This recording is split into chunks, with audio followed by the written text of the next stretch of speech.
Hey, it's BT with Tales from a Gemini. My guest today is Fran Wyld. She's part of the Last on the Brakes podcast for MotoGP, and we get deep into a MotoGP deep dive about the season coming up, the best riders, this is the golden age. It's really MotoGP specific, but also just motor racing passions and everything, and I think you're going to love it. If you like MotoGP, if you like motorcycles, you're going to love this podcast. So Fran Wyld, enjoy. Hey, it's BT with Tales from a Gemini. I know it's weird how we came on, but man, that's just how me and this woman get along.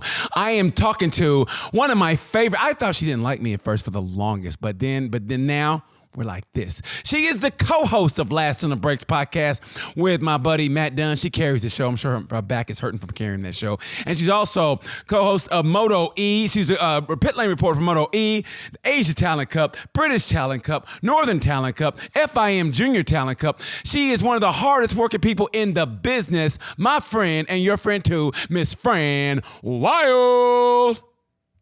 Wow, that's when you really feel the America, I've got to say. That's now my Britishness here in my house by myself. I'm like, yes, good day. Love it. Thank you very much. I think that's a little bit too much, a little bit too effusive maybe. And I would like to say that it's Matt Dunn definitely was carrying that show. And henceforth, I'm sure it will be the... Stop it. I've got to be nice. Matt Dunn's going to I know what you do, Fran. You write all the questions. Matt just is there to look good, but it's all you. You're the behind the scenes. We all Matt did was help you adopt those cats that I heard, but we'll get to that later. But I know you did the donkey work and he got all the credit, but I'm going to give you the credit right now for all the MotoGP fans. When you watch Last on the Brakes and you get those incredible podcasts with Lynn Jarvis, with Pip Vira, with everybody, it was this woman right here who did all the donkey work. It was 50-50, yeah? I'm not doing it because I'm sure Matt will listen to this and then he'll be like, man, what are you doing? Thank you so much. Because we also flat shared for quite a while. I'm like close friends with Matt. It's not the kind of person you want to sell out. No, he's absolutely was an integral part of that show, especially when it started, when it was basically just me and him doing everything. Like I'd edit the audio into like the rough idea of what we wanted. Uh-huh. So yeah, but it's been fun, and now I think, we'll see who's hosting permanently this year. But I think I will still be part of the podcast, so that's cool. Let me tell you something, man. And all jokes aside, yeah, I love Matt. He's great, and I love both of you guys together. And this is what frustrates me about MotoGP is that I wish it was more consistent because that was my favorite podcast to listen to. Whenever I would ride down to go to acting class and I'd put my earphones in on my motorcycle, I listened to that podcast, and all of them were so great because you got to that rider, the part we didn't know. And that's what I love. You know, not just the rider, but the whole paddock. There's people you thought you knew, but you didn't. And I know everybody talks about the Lynn Jarvis and the Pit Vira, but for me personally, I loved how you did Alex Marquez because you guys asked him questions that I would have loved to ask, like, talk just about him, not his brother, just about him. And it was all about him the way it should be. And you gave him the respect that I don't think anybody else ever gives him, and I loved how you treated him, and that was my favorite personally. Well, thank you. I mean, I was a fan of Alex when he was in the lower categories as well, so I'm like personally like, yay, like he's done impressive stuff, Mm-hmm. Like surname aside, it's like, well, you don't win 2 world championships from being labeled something at birth and then not doing anything about it yourself. But then, yeah, I don't know. I mean, a few things. First of all, I understand that for fans, sometimes it's like, oh, where has this person gone? Or like a change can be hard to get used to if you're listening to a certain show or product. But also bear in mind, it's not always top-down decisions with these things. Mm-hmm. Like Matt's life has changed now quite a lot. He's moved back to the UK. Like he's got things that he's focusing on, things like this. I'm still here in Barcelona because I'm a full-time employee. I didn't go freelance. So my main job is writing more than doing these things. And unfortunately, then it means that we can't really both be on that project together anymore. And there's a few different things like that where people's direction changes or they like take on something new or change themselves.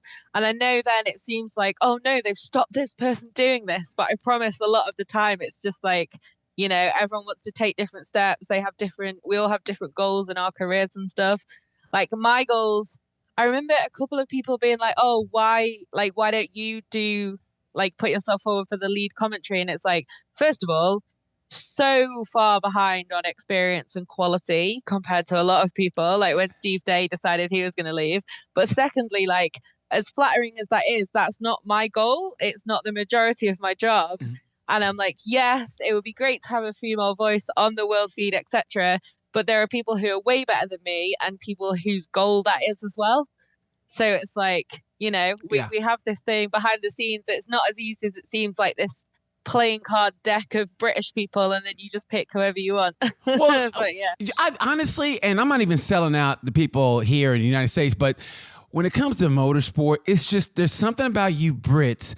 The way you commentate motorsports is just excellent. I mean, it's like I'm glad a Brit is doing it, and I think Ralph Shaheen is the greatest voice for Supercross ever.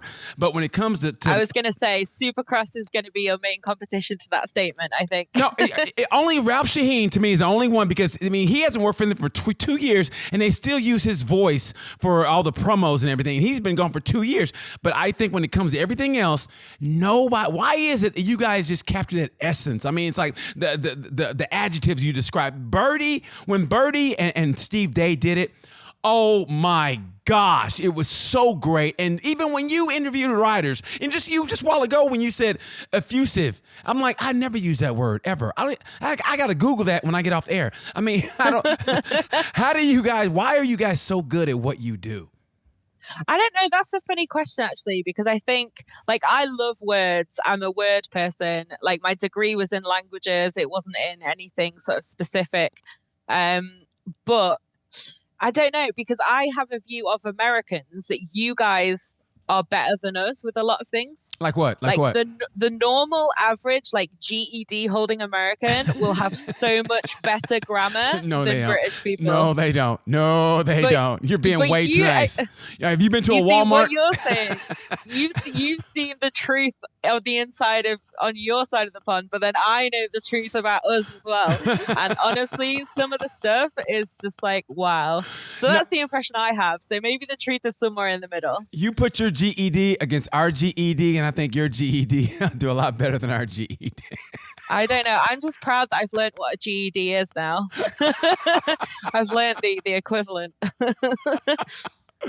I think that's hilarious, but I'll put your GED against our, because I've seen our GEDs and I'm like, woof. I mean, that's why I'm glad you guys do what you do. Some of the words that Birdie and Day, when they were together, and how they flowed so effortlessly. And I just love Birdie. And I think I pissed off Simon, and I didn't mean to, because Simon does a great job of, because, he was a rider, so I think he feels like he needs to protect the riders. And so sometimes Birdie will throw out something that's tongue-in-cheek, trying to be funny, and I think Simon kind of takes it to the point where I think he takes it a little bit personally, and he feels like he has to defend the right. And I told him that, and Simon looked at me like, what? And I was like, oh God, I didn't want to piss the big fella off, but I kind of told him, let's just let Birdie have the joke. Laugh along with him and then come along with it. Because he'll go serious. He'll go, no, Matt. And he'll come back. And I go, no, just let him have the joke. Kind of laugh with it and then come back. Because it's got to flow. And Birdie, all you guys are just so funny with it. It's so tongue-in-cheek. And I think that's why I think the viewers love what you guys do. Well, thank you for that, love. And yeah, the dynamic's definitely great. I think now it's really... They're getting to know each other again. Obviously, with a big change in the team, it's difficult. Like with me and Matt, I know a lot of people listen to our commentary like, oh my God, you fit together so well. It's like, yeah, because we've been flatmates for like 3 years. Yeah. So the only thing that you have to do is basically remember not to swear like you would at home. But we already spent like a lot of time every day speaking to each other and talking about racing as well. Yeah. So, like with that, it's a lot easier than when you have two people who live in two different countries, don't see each other much outside work, to like immediately get up and running with that kind of dynamic. And it was as well going from Dylan to Simon in pit lane. Like it always takes a little time for everyone to find their space in the team, I think, a little bit. But yeah, Bertie is classic. We all miss Steve. Love Steve a lot. Understand Steve wanting to go and be his family life a little bit more. I love that. But yeah, it's Bertie kind of just spits headlines sometimes. It's incredible. Like when we were watching, I think one of my earliest memories like in my life, but of like listening to Bertie whilst I was also employed for MotoGP, was the Dovi win at Sepang in 2016. Yes. And I was like, what the hell am I going to call this? Because it was the 9th different winner of the season. We were verging on a record. I was like, what is my headline? What is my headline? And then as he crossed the finish line, Bertie was like, and Dovizioso's on cloud 9. And I was like, boom, thank you, done. Oh my God, that's perfect. Yeah, I mean, did he rehearse that beforehand? Did he rehearse that before, or he just came up with it? I guess he had it in his head. I mean, we all have obviously everyone, like, when you know the sport and you're involved in it, you have like the rough stats in your head, etc. But especially when you're like the lead commentator, like they all have the stuff kind of written down of like the milestones are possible within the race. Yeah. So I guess he was obviously very aware that it would have been a 9th different winner if XXX riders crossed the line first. But then it was just, it was perfect, wasn't it? Dovey on cloud. I mean, that's just beautiful. You can't beat that. That's like an alley-oop, like boom, slam dunk, game over. I know, it was beautiful. So yeah, a lot of my early headlines were stolen from Bertie's excellent commentary. Now I know you're living the dream by working motorsports, and one thing I want to give you credit for, because you in a way to me went, I can't say backwards, but I love how F1 was your favorite, but now you're working in MotoGP and you're with the bikes, and which is almost the exact opposite, where some people start off in MotoGP and then they go to F1 and then they act like they don't know you anymore. And I love how you started off in F1. I know your favorite was, I think, Damon Hill, and now you're in MotoGP. No, that was my first memory. Okay, now I'm like, if Damon Hill were ever to listen to this, he'd be mightily offended by how quickly I was like, no, he wasn't my favorite. But no, like I remember the first motorsport memory I have is Damon Hill winning the Japanese Grand Prix, I think it was, in the championship. Mm-hmm. So pretty early. But yeah, bikes were a few years later. And then when I really like saw MotoGP properly, I was like, oh, this is actually, certainly at the time, I was like, this is better, I think. I was also a deeply scarred Fernando Alonso fan, suffering years and years of emotional abuse. So then it was like, it's like a fresh thing. Obviously, like we all love motorsport. I think everyone who loves one motorsport can find something to love in others. Maybe it's not exactly your favorite thing, but you'll find like, the similar DNA there.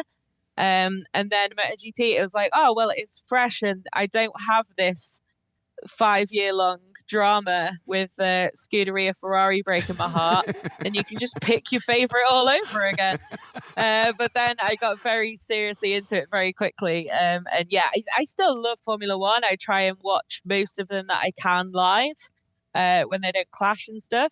I think it's incredible what's happening with the sport now. I really love, like, it's incredible that we've seen a new legend just appear on the scene so quickly, because like Max is a proper old timer. Yes. And I love it still, but MotoGP now has a much bigger part of my soul, I think. Now I was going to ask you this. The way motorsports is now, and I don't know if it's because just the society we're living in, where you can do simulations at home and you can, and now you get the layout of the track, and there's actually video games you can do that are so similar to the actual track. Do you think we're in the golden age of just motorsport, period? Because I mean, you're looking at. I mean, everybody has their adversaries in racing. Where Aaron Senna had Probst and so everybody had their. But I think personally, MotoGP is the best it's ever been as far as talent wise. And I'm looking at F1. And it may be the same way, too. I think Lewis has at least maybe one more year at the top before he starts to fade. And I think Max is going to go into an era where it might be the Max show forever. But I think Lando Norris can get it going, I think he's just as well. So what do you think? Is this the golden age, you think?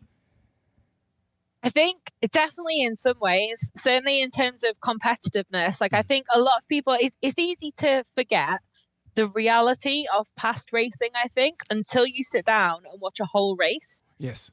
Because you can see like a highlights clip, like, I can't remember, I think it's like the most niche one for some reason that I watched a couple of years ago all the way through was like the 1986 Spanish Grand Prix F1. And it's like 35 seconds between cars. And it's like, yeah, you've seen that one move that was really fucking cool. Yeah. And then you've put that in a highlights reel, and you now think that every single race of the 1980s was like Suzuka 89, 90, 91 Yeah. at every corner. Yeah. And it's like, no.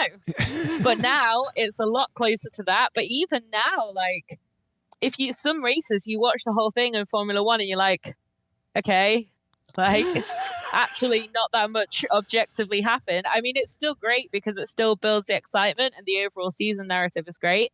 But I certainly think in MotoGP, it's really hard to think of a race of the last few years right now where it was any sort of damp squib or it wasn't spectacular 5, 6, 7 times a lap on most laps. Yeah. And it's just so competitive because it's also so much closer and it's just incredible to see. I think that gets forgotten a little bit when people look back at golden eras. Yes. Because it's like, I love like a lot of history of motorsport. I have a lot of my sort of quote unquote heroes, like Senna.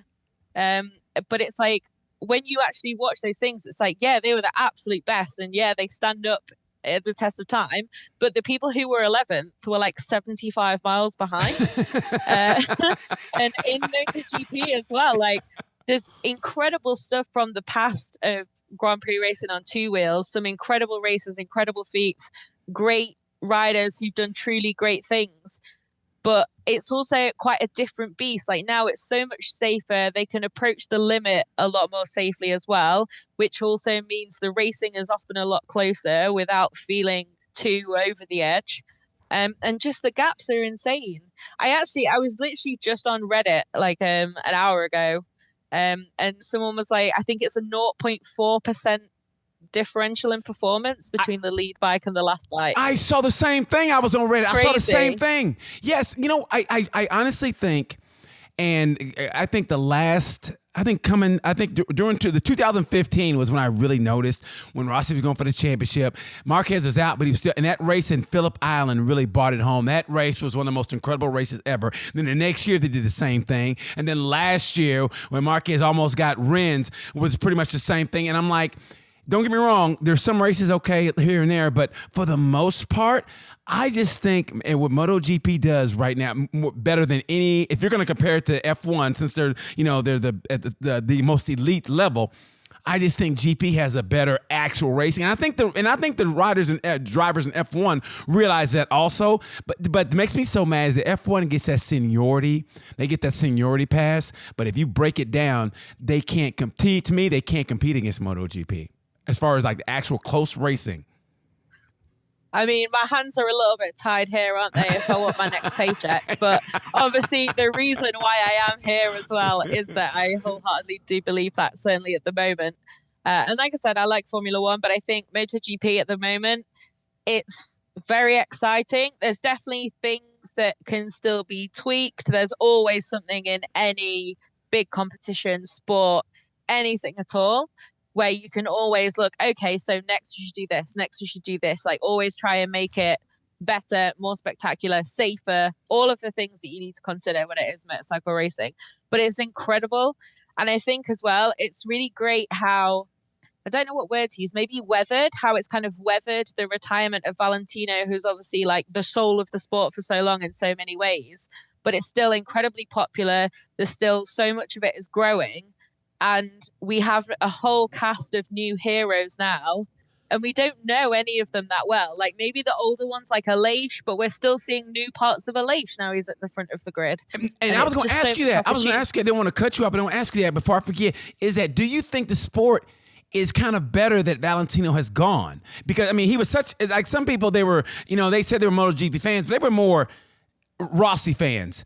And so now that he's gone, and I've noticed that the racing was getting better anyway, but everybody, it clung on the Rossi, which is what they should. I mean, he deserves all the accolades in the world for what he has done for that sport. Yes, he deserves a road paved in gold for what he's done. But do you think now that he's gone that it's actually kind of better in a way? That it's helped the sport? I wouldn't say that.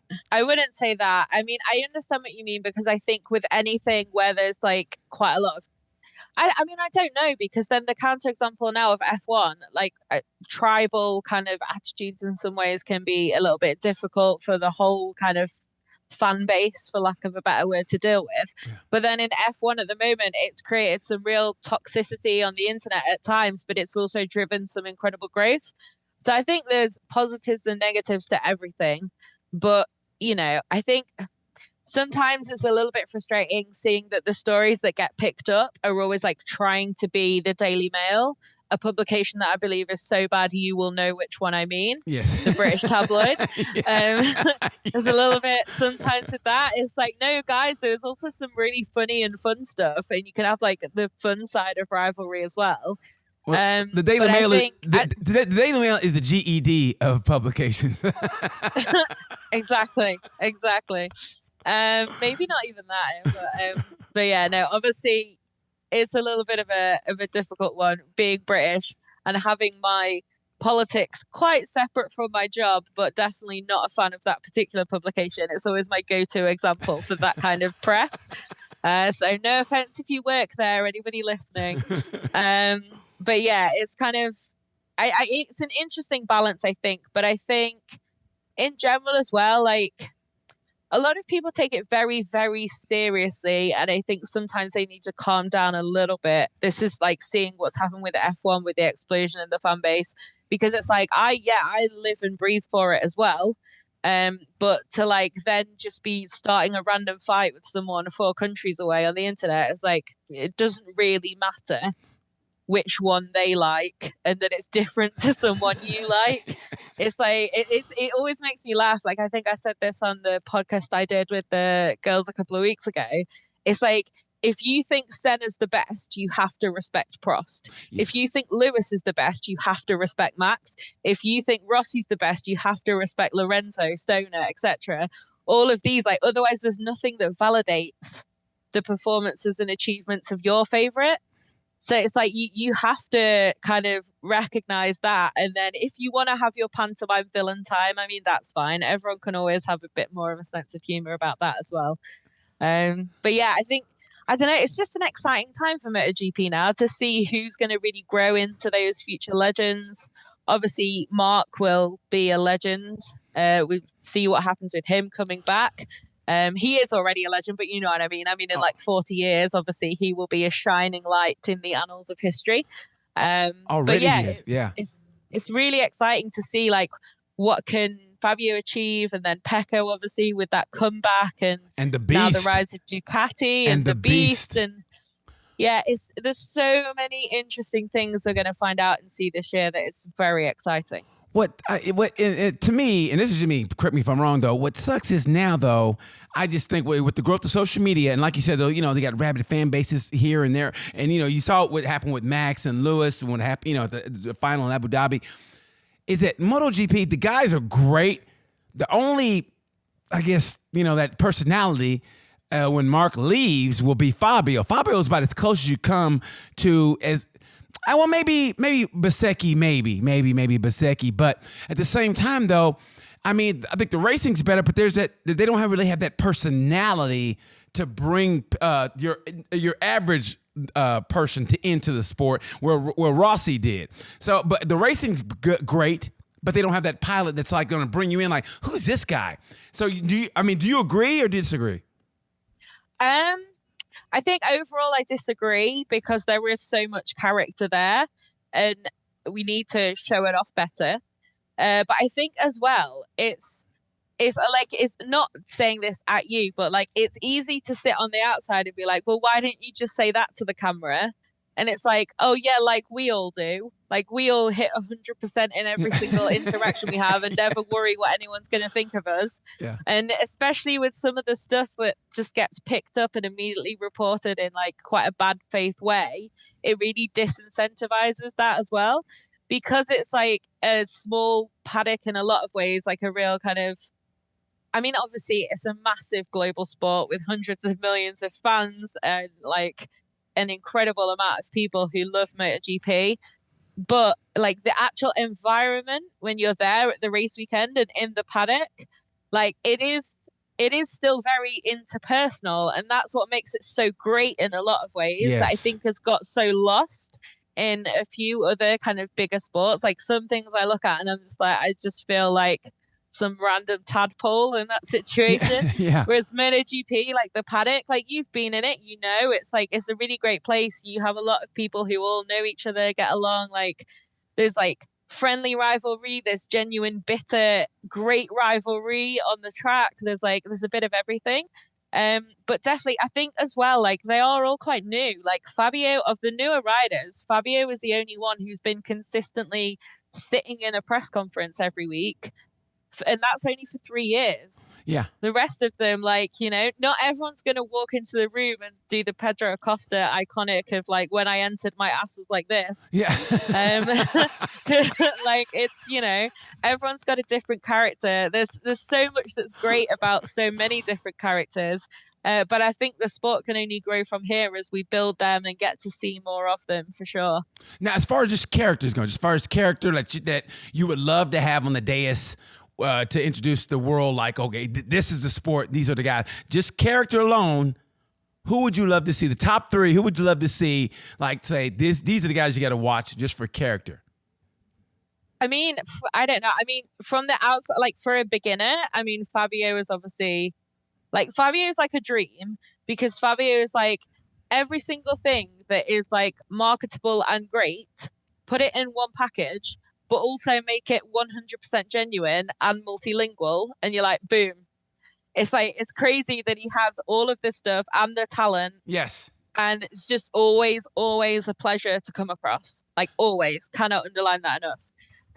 So I think he's obviously a great character. Marquez is an incredible legend of the sport, and I think, yeah, like he's my kind of favorite Jaws music moment a lot of the time. Like every sport needs one, but he's so incredible in some of the things that he's achieved, and then watching him come back from everything that's just happened, obviously, that's another incredible character. I'm using the word incredible a lot. I'm like Ethan Guevara. For anyone who doesn't know that meme, it's his only adjective in the English language.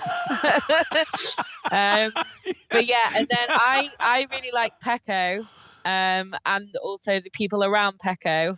And I wish that people would love Pecco more as well, because he's a true gentleman. He is. I like Pecco. He's really smooth.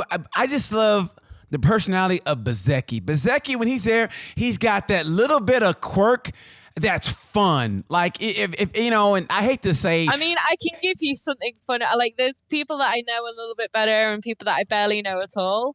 But there's something about every rider. This is what I said. There's character overflowing on the grid. And just, like, hopefully more of it gets to shine now as well, with it being so competitive and so much more space. But yeah, Bezzecchi is for sure, like him and Jorge Martin in Moto3, like he was so destroyed, and it was me who had to go and interview him when he lost that championship, and I was like, oh, I know, but yeah, he's a really great rider and great character.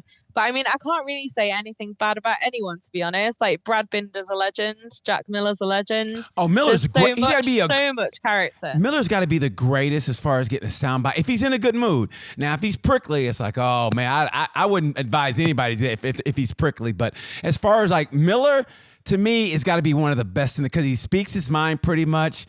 Tongue in cheek, he'll make you laugh, and I just think speaking English helps also. I mean, that's just a fact, and I think that's another thing that people don't realize. Yeah, it's like it's really difficult, and this is one thing I think I tweeted about it a few weeks ago that really frustrated me. When you get like outfits that just translate things in bad faith, and they might not even be doing it on purpose. To be fair, it might just not be cleaned up, but it's like speaking obviously Spanish and having fairly okay understanding of Italian and stuff. A lot of the quotes, it's like, clearly this is not what they wanted to say, because this sounds like negative and quite attacking. And it clearly comes from this grammatical structure that is not translated properly into English. Yeah. And no one's like kind of translated it kindly. But obviously it's also like, I don't know, I mean, some of the time it's too easy to expect everything to be in English, but obviously with a lot of things like press conferences, etc., sometimes it's really funny. Like Valentino played off so well that as part of his character. Yeah. And Bastianini now is like he's taken a real step forward in English since he's got to MotoGP. Yes. And it's great to see how he will just kind of go for it and then kind of look and be like, yes, I've got that right. And then some people are so much more nervous, like Luca Marini's really trying to say things like really correctly and get it perfectly right. And it's like all of these things as well are just great to see as they kind of learn and get used to also giving much bigger, longer interviews in English about different things. But that's what makes, honestly, I love watching when the Moto3 guy is up there with, with the MotoGP guys, and they're just kind of, learning English, and you'll ask that question like, uh-oh, and you'll see like that look of fear in their eye. Like you can almost see the look of fear, like, please don't ask me a question. And like a dummy, I'll ask him a question, and then they'll have to look over, and the MotoGP guy will kind of coax them into the answer, like, here, this is what he meant, and it's, and like, oh, okay. And I think the best, and I did this, and I'm gonna toot my own horn, but I was at it was in Jerez when I think Lorenzo had finally gotten a podium, and with Ducati, and I go, when was your aha moment with Ducati? And he went, what is aha moment? And Marquez just started laughing, and the whole press room just looked at me like, really? And I go, and I thought that was my favorite moment in the whole world. But honestly, what made me so mad was when they came out with the, MotoGP's version of Drive to Survive on Amazon, I had no problem with them putting the subtitles up. Let those guys speak in their native tongue. And you know what? Don't be so lazy because you speak English that you don't want to read subtitles. Read the subtitles. Don't be lazy. Let those guys speak how they normally speak. I hated that people bitched about it. That was one thing that pissed me off. I struggle with that, obviously. I mean, I've got a bit of it's not a natural advantage because I've not been brought up multilingual, but I have an advantage in terms of arriving to the paddock as a Brit, because like I said, my degree was in languages, it's Spanish and German. I did French at school. That was like my passion before motorsport. So I recognize that my perspective is always a little bit more like watching Inglourious Bastards all the way through. I can watch that without any subtitles and it gives me such joy. And I'm like, yes. But I recognize that is a very language geek background and opinion to have. Yes. And I know sometimes it's difficult. And obviously some people, they do find it a lot harder to read, especially quickly enough to follow subtitles. But yeah, just the normal kind of people who are perfectly able to do that, but simply don't want to. Sometimes it is like, bro, the world is not solely English speaking. So sometimes we gotta take that L and just accept that if we don't understand them, it's nice of them to give us the text so we can read it. Okay. Favorite language besides English? Your favorite language? My favorite language? That's a difficult question. It's actually the one that I'm not as good at now, which is German. I really love German. Why is that? It's such a harsh language. It was the first one that I did when I was in school, and like in British school, in secondary school. So when you're like 11 or 12 is the first year of secondary. And in my school, they put you randomly into a group and you could request to do German, Spanish or French. But otherwise you get it like your class, your like form group of like 30-ish students will get assigned a language. Uh-huh.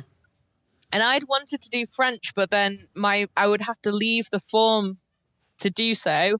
And my two best friends from when I was like 3 years older in that class was like, okay, it's fine, I'll do German. Like, I'll give up on that because I don't really want to just like separate myself off right now. And then I just loved it. And I thought it was because I love German. And then I realized, no, I really love languages. But then I've been really, really lazy with keeping it up. And it's like a lot more kind of challenging now than it was. Yeah. But it just makes such sense. It's a really satisfying system of how everything's built together. Mm-hmm. And I do love Spanish, obviously, but I think Spanish now, like, not that I love it less, but now that I have to use it so much for work, it's become less like speaking Spanish, how fun. So, How about French? How about French? Do you like speaking French? French, I need to speak more French because I thought that I'd like lost a lot of it because I only did it to A level, so only to when I was 18. And then like I'm really, really nervous of speaking French and German, which I know already from having taught English as well. The number one thing to say to students is it doesn't matter if you make mistakes, just speak. That's how you will improve. I follow my own advice in Spanish and I refuse to follow my own advice in French and German. So I just like mute. And then because I'm so nervous, everything comes out wrong. And then just before last year in Valencia, when we were at the mini GP final, in like the place next to the mini GP track, we had like a kind of like little building there where we were set up. And I ended up, me and the journalist from MotoGP.com as well, Elliot York, we ended up sat in a room with everyone from the FIM, and they were all speaking French. And I just kind of didn't occur to me to be terrified because I'd not previously interacted with them in French. So then I just said something and then they're like, oh, and then we just carried on. And I was like, oh, when I've not set myself up to freeze in fear and immediately get all of the grammar wrong, it's actually still a little bit of functioning Francais in there somewhere. But no, it's definitely something I need to improve a lot, mainly just because I do love it. And I find it hard to fill my time away from work with things that really capture my brain. So languages for sure is something I need to like focus on. If they would just slow down and speak in like high school, like, level 1, I could do it. But they talk so fast. And when I went to France, when I went to Paris, and the driver picked me up, and I said like something in French, and he thought I spoke French, and he says, brr, I go, oh boy, and I mean, and I was just say, hey man, just slow down. Just slow down. It's so difficult. Yeah. Honestly, French as well, French and Spanish, but French especially because there are so many like silent letters at the end of words and stuff. Yes. That it all gets so condensed. It's really, really difficult when you're not at an advanced level to figure out which word is which and how it all splits up. Which is not difficult at all in German, which is possibly why I love it as well. It's much more like boom, boom, boom. But yeah, it's definitely difficult. But yeah, goals for the year ahead: French and Italian. Speaking a bit more. So okay, speaking of Italian, I'm gonna ask a crucial question. I mean, very important question. Which is the better food, American barbecue or Italian? Oh, that's difficult. By which I mean it's just difficult to break it to you that it's clearly Italian.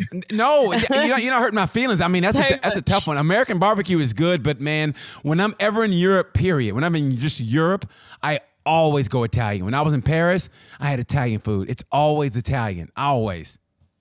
Honestly, like a proper Italian pizza made properly in Italy, and like the simplest, like the margherita, if you will, but where the tomato actually tastes like tomato and the base is perfectly cooked. Yes. And it's not completely ruined and soaked in 75 liters of cheese on top of it.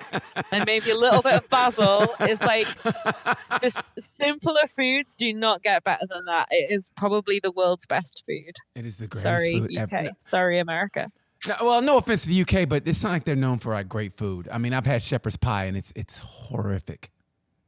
Horrific. I feel like you've had a really bad shepherd's pie. I had American shepherd's pie. Maybe that's why. I had American shepherd's pie. So I mean, who served you this American shepherd's pie? I'll get the name and number, and then you can put a number on them. How about that? Okay, because I mean, to be fair, I don't know why I've really gone to bat for shepherd's pie there, because it's something I will never make myself. No, I don't have to eat it at home. But I wouldn't call it horrific. So just random. I want to know why you were late to the Malaysian race in 2019. What happened? Was it 2019? Yes, it was. What happened?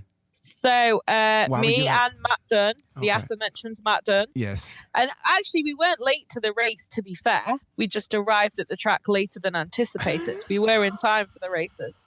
So me and Matt Dunn, for some reason on Saturday night, I think we'd stayed late at the track. I can't remember why. Maybe it was an Asia Talent Cup race. Mm-hmm. Yes, I remember what it was. So yeah, we were late at the track. So our boss said, tomorrow don't sort of get up at the crack of dawn and run to the track straight away. Like, take it a bit easier.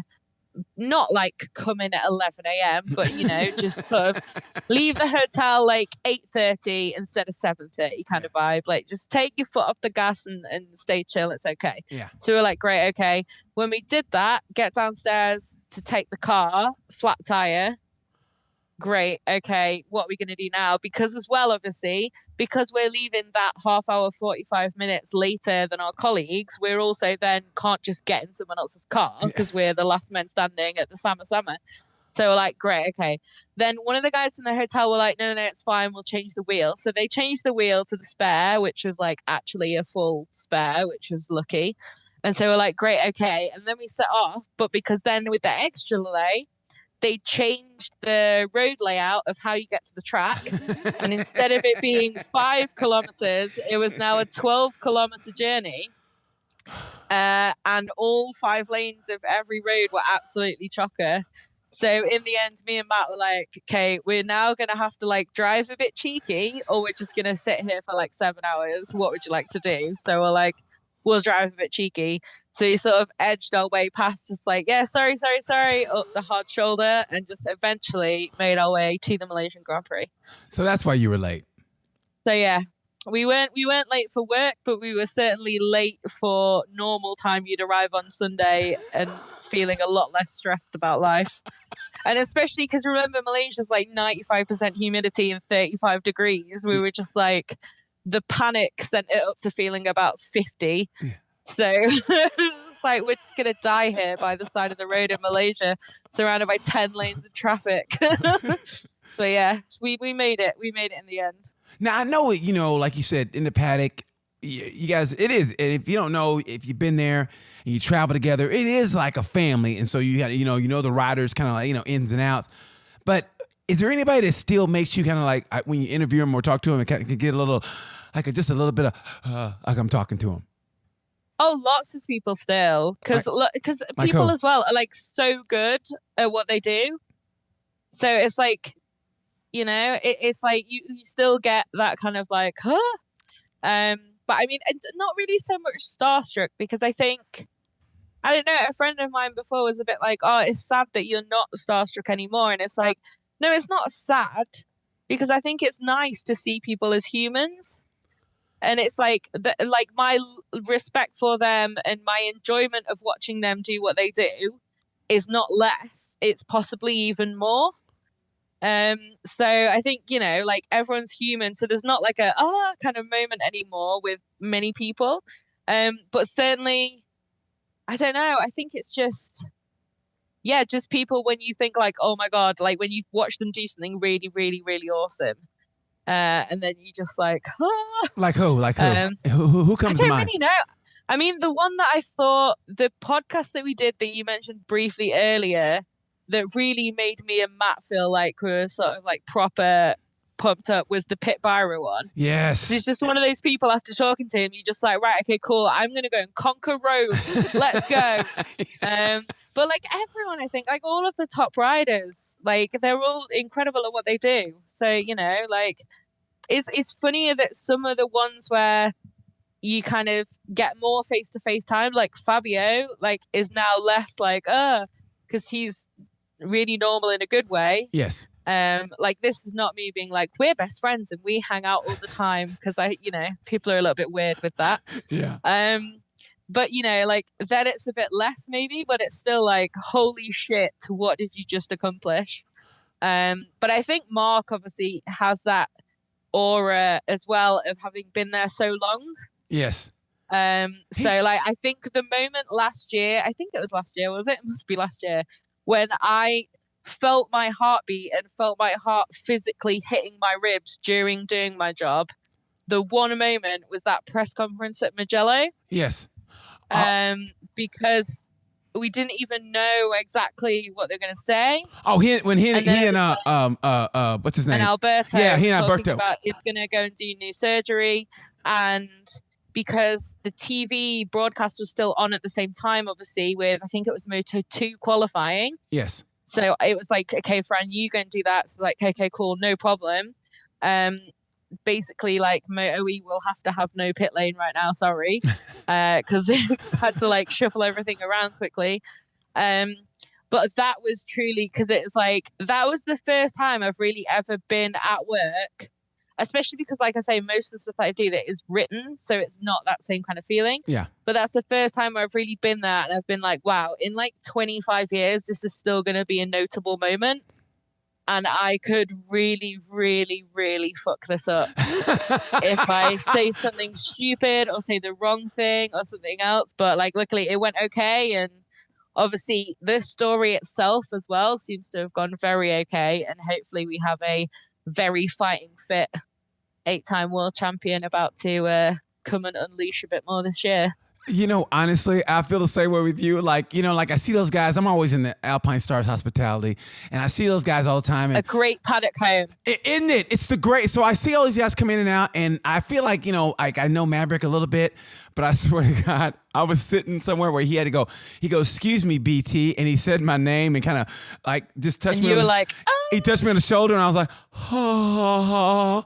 He touched Maverick's me. so great, though. Maverick's so great with seeking out to say people's names as well. Like even in press conferences, and he'll be like, "Thanks, Frank," and say the question. Like that same weekend, he spot now at Ziggo. Yeah, that same week he did the same to me. He goes, BT," and then he said it, and I was like, "Oh," he said my name. He and Frankie said my name, and I swear to God, you would have thought I was 13 years old in 1967 and the Beatles came to town, because I was like, "Oh," and I'm a grown man. Awesome. I'm a grown ass man who could literally be their dad, and I swear I shrink to a 13-year-old girl in the 60s, and the Beatles are in town when I love that so much. The next race you come to, I'm going to try and set up a situation where every single person is going to be like, "Hello, BT." Don't you do that. You will literally see me go, "Oh." Like, watch him after you say it. He'll melt. I literally do that. When he said BT at the press conference, I asked him a question. I lied to you, and I was like, "Oh." I have it recorded. It's on my phone still. I'm like, "Oh." I'm a grown man. I love it. I literally performed in theaters of 3,000 people, this and that. And that's the one moment I'm like, he said my name. That's good, though. That's the best kind of like little bit of extra glitter on the day, though, isn't it? It's not like, It is. I mean, I love it. And I want to ask you this. Now, if you were in charge, if you were in Carmen his position, and I heard you say you put the little tweaks here and there, what would you do? If you ran the series and being where you are now and seeing maybe what he doesn't see, because sometimes if you're this high up, you don't see what's down here, where you kind of see the, like, maybe they shouldn't do this or whatever. So if you ran the series, what would you do? I honestly don't know. If you could tweak it. I was surprised by the introduction of sprint races, but now I'm so excited about them. I cannot even, I literally can't deal with how excited I am. Like, testing is just yes, cool, awesome, but can we have a sprint race, please? I'm so excited. That's an exciting addition that we have for this year for sure, but I don't think there's anything specific, to be honest, especially because I'm not very good with the technical side. So in terms of that kind of stuff and ensuring the competition remains close, and all of that stuff, I'm not very qualified to really know exactly what would do what. Obviously as well, those kind of things often need agreement with all the factories of the MSMA. So that's a little bit different. It's not because I see this a lot as well. Everyone thinks that Dorna's every single decision is from Dorna. And things like penalties, it's that's the FIM stewards. A lot of the technical rules are also in agreement with all the factories. It's not, I don't know, the impression is not quite accurate sometimes. Mm-hmm. But I can't think of anything really now because I'm just excited about sprints. I think the other thing that is really, really important that the sport did was move towards more sustainable fuel, which is really exciting as well. So it'll be next year, minimum 40% non-fossil origin. And like I said, minimum. So we'll see who brings what. But that's really cool because I think those are two things where it's important for all motorsport to try and, take part in better practices to increase sustainability in general, but also when it is somewhere like Formula One, but like MotoGP especially, there's so much scope for developing these technologies within the sport because it gets tested to a level that it will never get tested by a random Volvo in a lot of ways. So if you can really use that and create a fuel that's obviously much more sustainable, and we also will have each of the fuel suppliers doing their own, and so there's no one single proprietor who then has this new technology and then can leverage that. there'll be a lot of development that comes from it that will hopefully have a genuine effect. Like that's really important for the sport within the framework of people who know nothing about motorsport and immediately see an engine and think that is bad, full stop. It's important that the sport has so much to show for itself, that it's positive in so many ways. Like there's so many good things about motorsport, and it can also contribute there in terms of sustainability and development. But it's also important within the paddock to be able to maximize that, because there is so much opportunity. And I know I'm starting to sound a little bit like a press release now, but it's genuinely so good. Yeah. Because it's real as well. Like it's all right. Like a lot of companies, it's like, oh, we do this. And it's like, great, okay, yeah. Do you have any proof of that whatsoever? Yes. But especially like the best example at the moment of like technology that's already in development is with Michelin. And the Moto E tires that they're the official tire supplier of MotoGP, but also Moto E. Yeah. And there's so much sustainable material now in the tires. And it's like a genuine, big step forward that could be super, super usable in the world. And I think their company goal is like 2050 to make all of their, like every single product that they make fully sustainable, which is a lot of tires. And it's great to see Moto E, obviously with like zero emissions, it's a good place to do it, but also with slightly shorter race distances. It's the perfect place to try out these things and see what they bring to the table, how it can be further developed. So I think they're up to like nearly 50% sustainable material in some of the tires now that's used in Moto E. So it's really, really cool. So yeah, I think those things are important. But yeah, I don't know really. There's not so much because like. Do you think the schedule's too long? You think the new schedule's too long? I don't. You don't? But then I'm also my age, don't want children, and I'm in a long distance relationship that we're both very genuinely happy with and content with.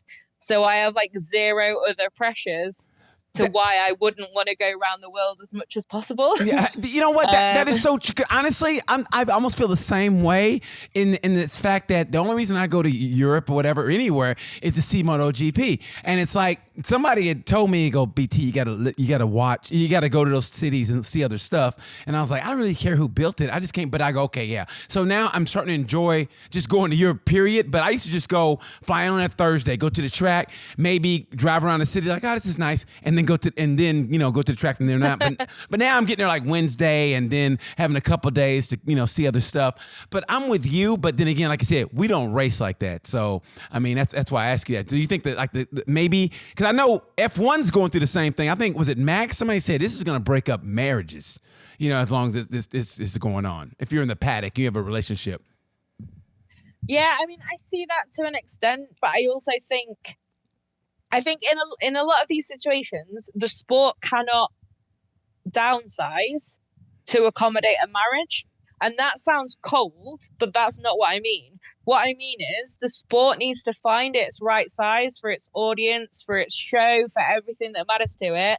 And then the people and the companies in there have to find the best way to adapt to make sure everyone is still enjoying it and wants to be there. Obviously, like if you don't want a job anymore, that's also fine. Like you don't have to do it. With a lot of these things, sometimes it's like there are like some tweets that I see. It's like there are like 20,000 people following you, and your life is their dream. And for the past week, all you've done is complain about the time that's needed to do this. Yes. And it's a little bit like you can see both sides to it, because I think it is important to find that balance for the people. But I also don't think that that's on the organization and the calendar to basically organize itself to not the lowest common denominator in a bad way, but there has to be a way for all of this to happen. And, like we have the majority of people now in a lot of our departments like rotate and don't go to all the races. Right. That's a good idea. Like, I don't think like you can't say, oh, like Jonathan 36 from Woking doesn't want to do more than 16 races. So then we have to make a calendar of 16 races. Yeah. Because there's also a lot of like it's also easy to say that if you live in like the south of France and you can drive to 4 Grand Prix in about 6 hours. Yes. And if you live in somewhere quite far from a Grand Prix, like say New Delhi, and now MotoGP has been invited to stage a race near you, that's quite good. And I do think also people need to remember, it's like, yeah, it's really nice that you live an accessible distance to Assen. Billions of people don't. Yeah. So it's also great to take the sport to fans and to enable more people to come and see it as well, especially in places like Lombok. Yes. There's so much passion for MotoGP in Indonesia. And obviously we've got a few different races in Asia. It's a huge market for the sport, but it's also for a lot of people who love it and they watch it. I hope I don't misspeak now, but I think in Indonesia, the races are on free to air. So it's very, very accessible as well.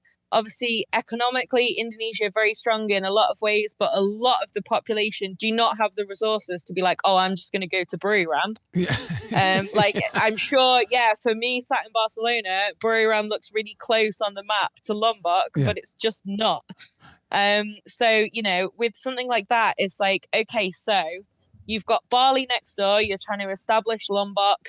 It's great for all the people who are there, who have this massive amount of investment, so many people going there, so much time, attention, money, etc.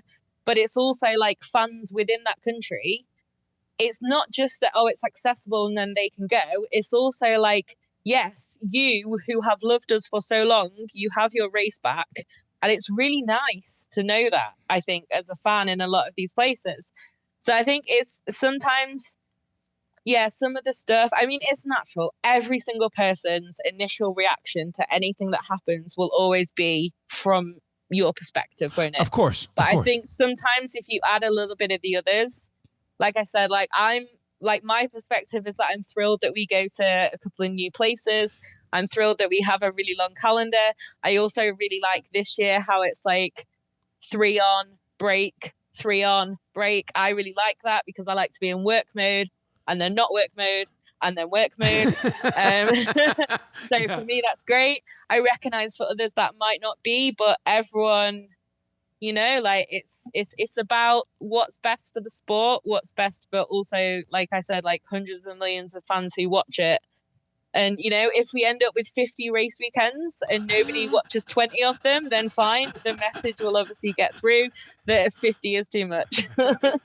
What do you do to decompress? Like, I mean, like, you know, like we love it. And I mean, honestly, I give you guys credit because just for me to come on a race weekend, I forget how much walking I do. And in Misano, I literally tapped out. I walked the circuit once and then, you know, had the break, lunch break, and I walked it again.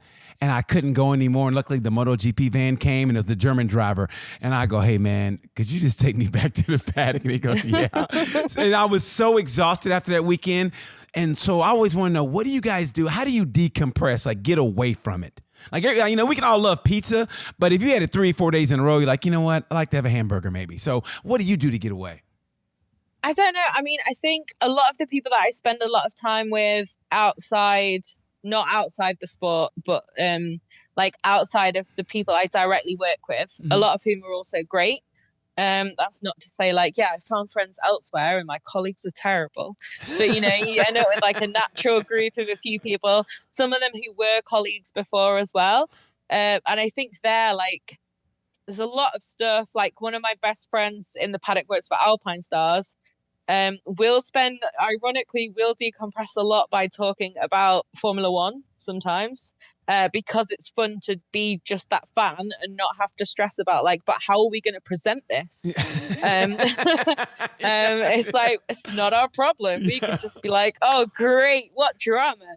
But yeah, it's like obviously things that you like, passions that you have in common, and then just generally like just like chatting, sharing, that kind of stuff.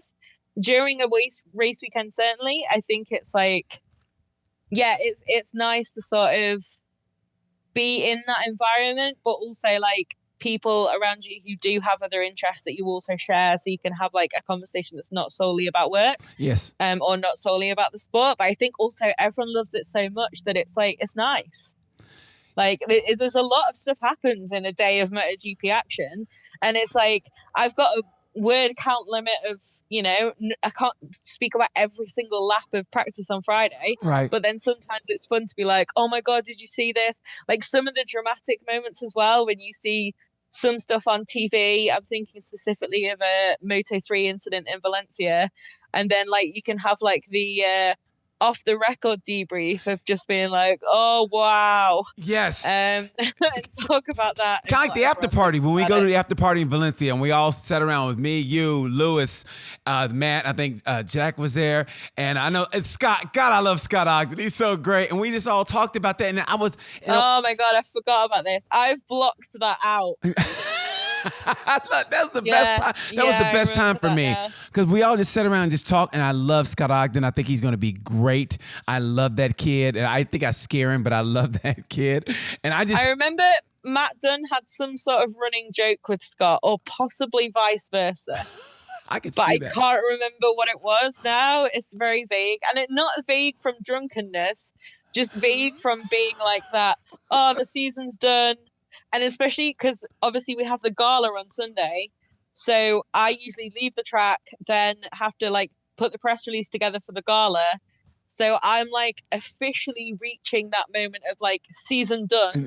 Yeah. At like 11 p.m. or something. Yes. So then it's suddenly like, oh. So yeah, I have very, very hazy memories of the first couple of hours of that.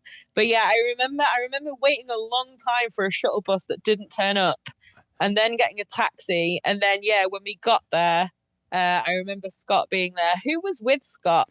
I don't know who was. I think I know it was Missy, Scott, you, Matt, Lewis, Jack.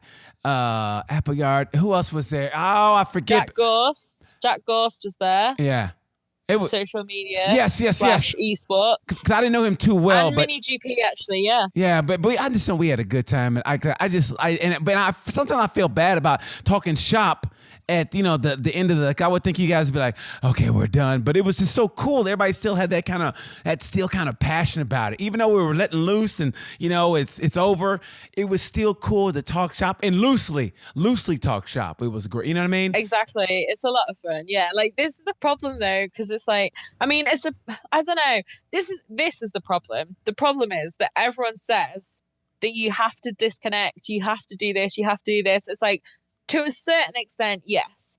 Like, I don't want to also spend 3 hours in the evening talking to people about words they can and can't use and why. Because that is like nothing you're like super offensive, but just like general guidelines, because that is like a necessary thing, something that I like doing in general, like trying to make sure that we shape the right narrative, etc. But also like if I just sat there at dinner being like, you can't say that, you should actually reframe it like this, it's like that would be awful. So yes, you need separation from some of the things that you do at work and the things that you do outside of it. But at the end of the day, most people are there doing that work because they love the sport. So I think it's natural that a lot of conversation then afterwards ends up talking about it as well. That's what I love. It's everybody. When you work for a passion, and it sounds so cliche, but but honestly, if you do what you love, I mean, it's like you really don't get tired of it. And that's why I love being around it. And that's why I love having this show, because I'm a Gemini.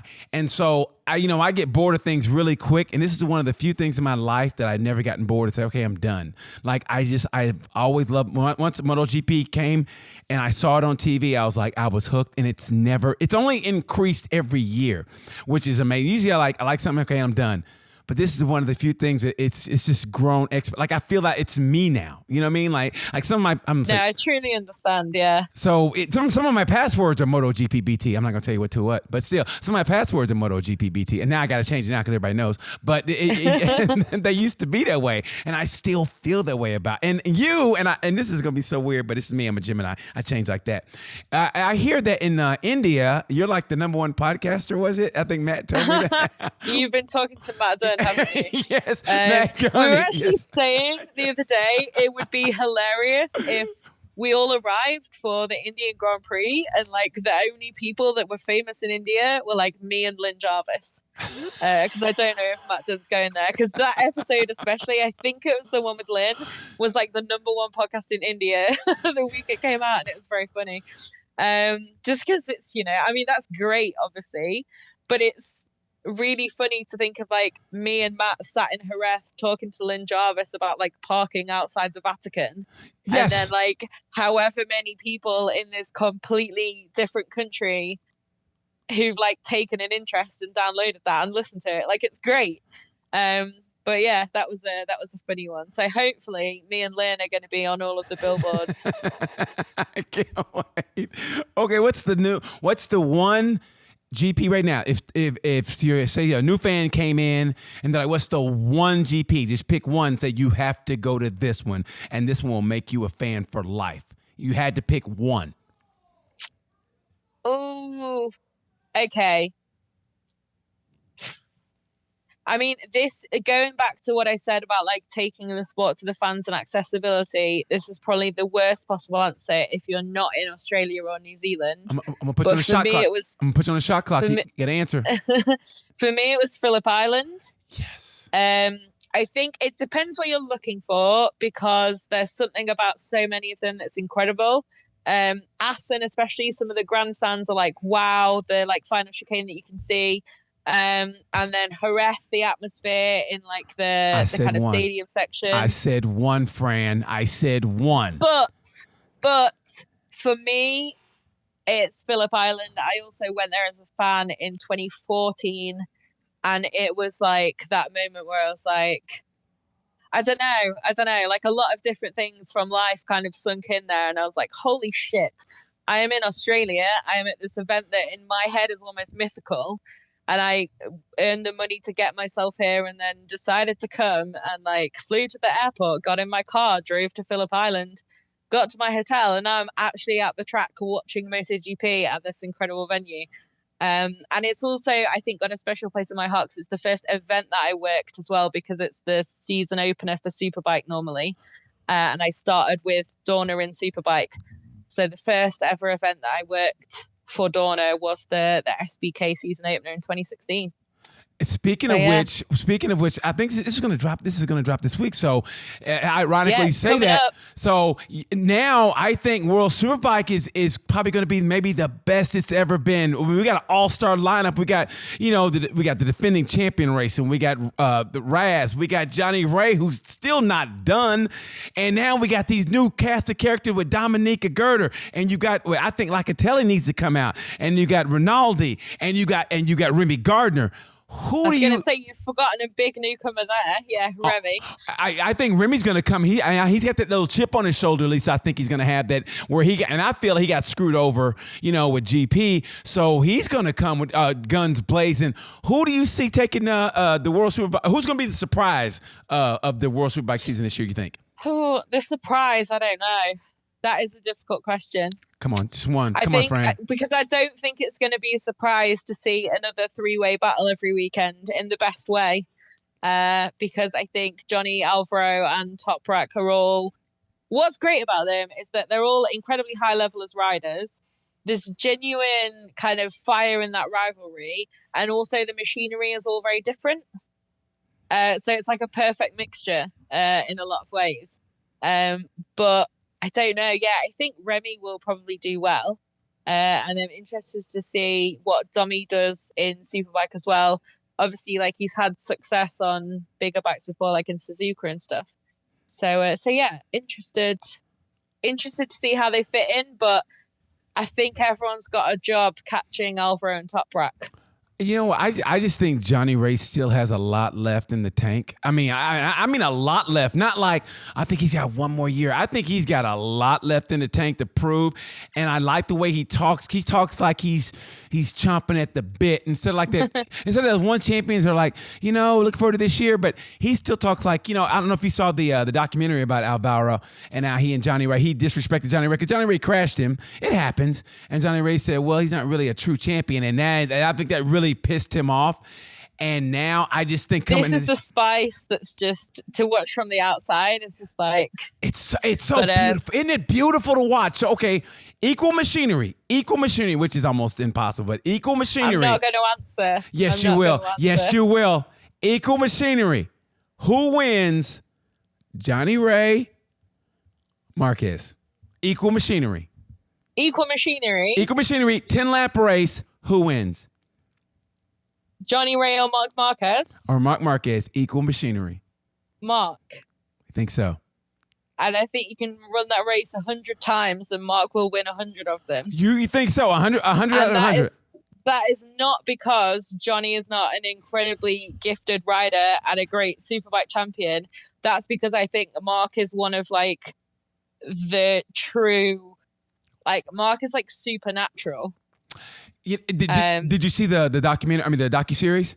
I've not watched it yet. I watched it last night. I watched it all. I mean, because I have nothing to do. I have no life. I don't even have a girlfriend. I have no life. So I was at the airport all day yesterday, and that's all I did. I sat in the same spot for those 4 hours and watched that docuseries in one setting. I got up to pee, and I came back, watched it in one setting, because that's how much of a life I don't have. But I think that's great. Well, no, yeah, to you it is. Everybody else like, get a life, BT. But that's all I did. And let me tell you something. That first 5 minutes almost made me cry. And you watch it, and yeah, there's moments like I think a couple of those scenes went too long, but man, for the most part, I loved how they did that, and it only reinforced what I thought about Marquez. And if it wasn't motorcycling, I still think motorcycles just. Period. They will never, ever, ever lose that little bit of a rebel. Like motorcycles in general, they have that little bit of a rebel kind of when people think of them. And motorcyclists, they're that little out thing of society. They always look at motorcyclists as outlaws. I don't care what people say, whatever. They always look at motorcyclists as outlaws. And I just think Marc Marquez, if he wasn't a motorcycle racer, he would be considered in the top 3 of greatest athletes of all time. His mental is so strong, and all those guys are, but I watched that guy, and to me, the turning point to me was, I think he was in, maybe it's MotoGP, but in Moto2, but the camera was on him before the FP1 started, and he picked up the remote and switched the channel, because he saw he was on TV, and that says, it says everything. It sounds like nothing, but he switched the channel. He was so focused on the job at hand, and I just think what he does and what he's done, he's the Michael Jordan of that sport. And that's not even saying that lightly. He's the Michael Jordan of that sport. I have no frame of reference for Michael Jordan. I'm really sorry. It's okay. It's okay. It's okay. It's okay. I understand that he is a successful American athlete who may either do basketball or baseball. I think it's basketball. Oh, my God. Okay, yeah, there you go. Well, the thing about Michael Jordan was, his mental. I mean, it's one thing to win, but you watch how winners do it. And granted, it was a team sport, and MotoGP is a team sport, but when it's said and done with, when you're out there on the track, he's won with inferior machinery, and Honda's like, now they're feeling the effects of, not really testing when Marc was hurt, and it's hurting him now. But what he has done and how you watch his mental and the games he plays and what he does and his lack of, even he says his lack of give a fuckery. I mean, even he says, he goes, hey, I'm an asshole on the track. And then they show his crew chief and Santi, and he goes, yeah, he is. And I thought that was great because Marc said, I'm an asshole on the track. And Santi goes, yeah, he is. And I just thought that was great. I don't know if I'm just like a cold person though, but a lot of the time when people are like, oh, that was not about Marc, but about any kind of sport, they're like, oh, that was an asshole thing. I'm like, if it's in the rules, it's fine. Yeah. Are we trying to play nice or are we trying to win?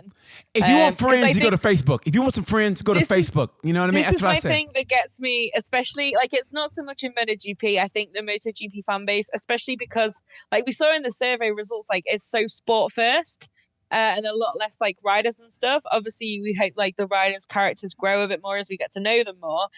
But especially in Formula One, it's just, like, I don't know. I see that too much with like all of the heart emojis, and it's like, I'm sorry, like, what is this? Like, I get a bit frustrated with that sometimes because there's so many of the great causes, messages, like characters that are already positive, and then sometimes, like with things with Abu Dhabi, it's like I felt like I was sat there, I was just looking around, and I was like, does everyone, like, literally, as Michael Masi says it, like, it's a motor race. This is not like playtime. Yes. This is brutal, and this can happen. I will debate all day, every day, if you wish, about the lapped cars not being allowed to overtake. But the fact that a safety car happened late on, yeah, that's part of the rules. That can happen. And if you think that is simply unfair, like, what have you been watching? Like, with a lot of these things, it's like, guys, like, these people, like, I'm sure they are, like, friends outside of the track to a certain extent, because I truly believe you can be. You can be track and off track. Mm-hmm. But it's also like, yeah, like, it's racing. Like, you want to win. To me, the Abu Dhabi final from F1, that was F1's 2015 MotoGP. You know, I feel that was their 2015 Sepang moment. And the hashtag Sepang Clash. And they talk, and Mark talks about that. I want to watch you. I would love to talk to you after you've seen it, but you got to see that, because he talks about that. He talks about his thing with Rossi. It's well done. I loved it. I thought it was great. But yeah, he talks about that. But I just think that was F1's 2015 Sepang Clash moment. I really do. And I just think with these things, a lot of the time it's like, so what a lot of people just wanted nothing to happen. Yeah. Like, yeah. Like, people just wanted, like, we do like 18 things, we do some maths, and then it's like, oh, you won it. And at no point is that rivalry taken really to the track, and none of this stuff happens. Like, I don't know. It's always like, Sepang, I think in terms of like the peak of like the kind of two sides of the argument, etc., I definitely see the parallels there. But I think, I don't know. I think with Abu Dhabi, I don't know. I mean, it's difficult as well, because the Sepang Clash is two people who aren't both fighting for the title, so it makes it a little bit different. No, Rossi was though. Rossi was. Rossi was, but Marquez it's like the final race in Valencia, like, with the whole people thinking Mark purposely didn't attack Lorenzo. It's like, look, Lorenzo didn't need to win that race to win the championship. Second would have been fine. But with those kind of things, like, it's always an interesting thing to see the parallels. But like Abu Dhabi, it's like, surely, and I'm a fan of Lewis, don't get me wrong, but you look at that whole season, yes, and you telling me that you're sitting there and saying the deserving champion by every metric is Lewis Hamilton because of the last 3 laps. Like, no, every single figure says the other guy. No, I'm with you on that. Lewis made a great run toward the end of the season, and the thing about that, yeah, he made the run that you needed to. I mean, he showed a champion's run toward the end of the season. He really did. Man, it just, to me, the whole thing, I always have a soft spot was when his dad was hugging him and patting him on the back at the end. That just shows you never outgrow your parent. And I just loved how his dad was consoling him. And I mean, that was probably the closest I come to crying in F1. Like, I'm not gonna lie, I cried when Marquez won in Germany when Oliveira was on his ass, and I thought I literally was on my bed going, please just let Marquez. And when it was under a second, I go, he's got him. And I don't know how Mark did it, and Mark won. I cried like a baby that day as a grown-ass man. I laid on my bed and I cried because I wanted him to win. I can't believe I just said that, but I did. I cried like a baby, but that's just how motorsport is. And when Lewis's dad patted him on the back, I go, God damn.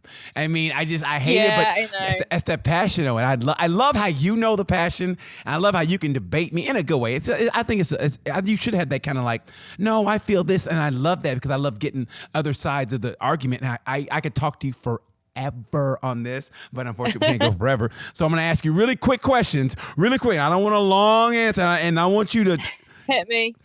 All right, here we go. Okay. Greatest of all time, which is, you know, how that goes, but greatest of all time MotoGP. I think you have to split it up.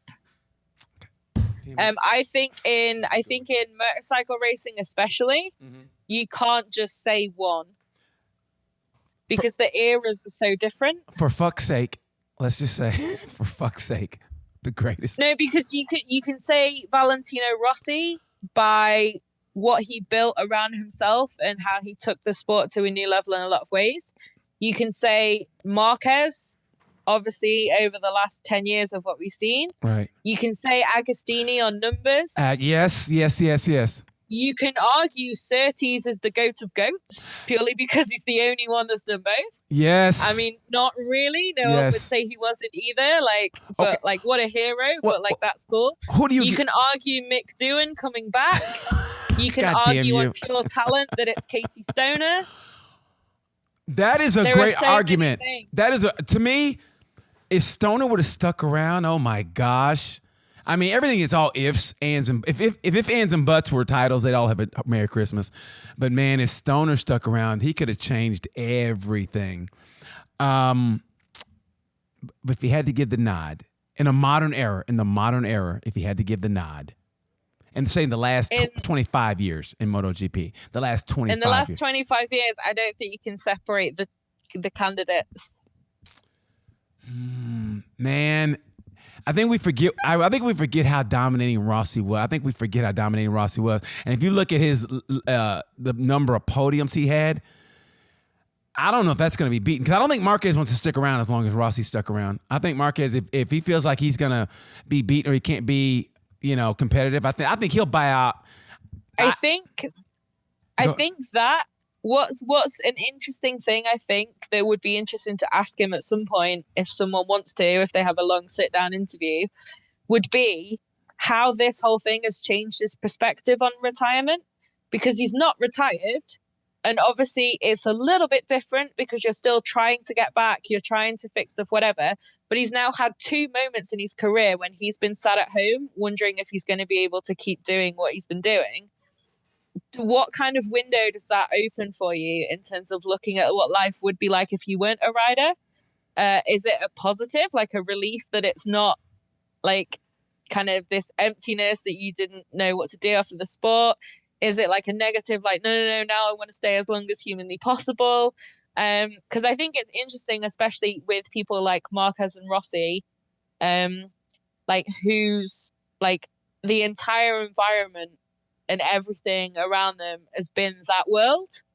So yeah, it's interesting. It's always interesting me to see what happens after retirement because it is such a change of pace, isn't it? Yes. And I think you could predict that Casey Stoner was going to be happier now than he was before. Yeah. I think you could predict that Danny Pedrosa was going to largely disappear to just live his nice life, ride some bikes and occasionally post on Instagram, but never really let us know what he's doing. Yeah. I think you could predict that Jorge Lorenzo would be like, look at my breakfast in Bali, isn't it cool? Like a lot of these things, or his Lamborghini. Yeah, like these things, like it's great to like see that and see like the new opportunities that people can take on as well. But I think, I don't know, like I do wonder what it's like having had those moments and seen like a little bit into the reality of not riding every weekend, not riding every day, whether it's changed his mind to want to ride longer, or maybe now he's got like a singular purpose of wanting this achievement, this whatever, and then feels more zen about it. But I have no idea, but it would be an interesting one to talk about. I'm not going to ruin it for you. They do kind of talk about that in the docuseries. And I don't know if I'm sure you saw what Ducati just said. I came out today. They were like, hey, earlier we would have probably hit up Marquez, but now we got all these young guys coming up, and he's too old, so we're not going. And I don't buy that for 1 minute. I really think if Marquez is like, hey, listen, I want to come over, I think they find a space for him. I mean, I don't want to shit on anybody. I think they're all great riders, but I still think... I saw that quote a couple of times on the internet, but I'd be interested to see like where it came from, because I find it really unlikely that Paolo Ciabatti simply got up today and was like, I'm going to make a random statement about Marc Marquez. Yeah. So it's obviously within a context. I've not seen it enough because, as you know, I was flying back to Spain today, so I just like saw a couple of things of it, but I didn't dig any deeper. Yeah. But yeah, so I don't know, like it's an interesting one. I think all of that is so interesting with like rider contracts and to see what happens next time. We have like the Grand Shuffle, and Brad Binder as well is another interesting one because he signed like the longest deal of all time ever. Yes. It wasn't actually that extreme, but it was quite a long one. So yeah, it's going to be really interesting, but I don't know. I think as well though, with a lot of these things, it's like sometimes the statements are taken like Like there couldn't possibly be not an ulterior motive, but like the people saying things have not thought through the impact of what they're saying in any way. They know. And it's like everything that everyone says like Yes. has like it's really, really successful, intelligent people Yes. that inhabit this world. They know. Like there's always like this little level of chess and stuff. So it's always interesting to watch how these things play out and see what happens. I would honestly, the dream would, I would like to, I mean, just for shits and giggles, I'd like to see he and Alex both on a Ducati and just have them just run through shit in 2 years. I think that would be great. He and Alex on the same team on Ducati and just wreck shit. That would be the greatest. I mean, I know it's not gonna happen, but still, I would just love that. Maybe have Alex come out as the feeler and have him come out and go, hey man, this is a really good team, really good bike. I think you'd excel on it. And the Honda's not what Mark wants, and he just comes in and they just run havoc on the whole field. I would love that. The thing is as well, when you're in such a strong position like Mark is, obviously in terms of track record, but also in terms of like everything. Mm-hmm. Like he could go home tomorrow and he doesn't have to work again. He doesn't have to worry about anyone around him. Like he's like made, basically. Yeah. And if he wanted to walk, he could walk. So he's literally in a position to just rock up and be like, I'll ride that for free. Yeah.